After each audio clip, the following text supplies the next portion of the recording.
ஜீவன் முக்தராயாகுகின்ற பரமசித்தர்கள் தாமும் இருமுடி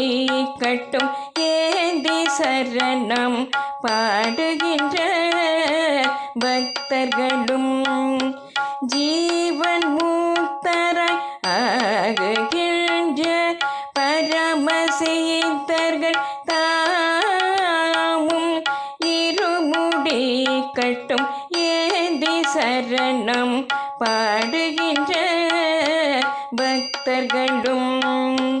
ஒன்று போல் உந்தன் திருவடி அடையும் உன் அழகிய தரிசனம் ஐயப்பா எத்தனை தூய்மை சபரிமலை தனில் அதே வழிந்திடும் புஞ்ச நதியாம்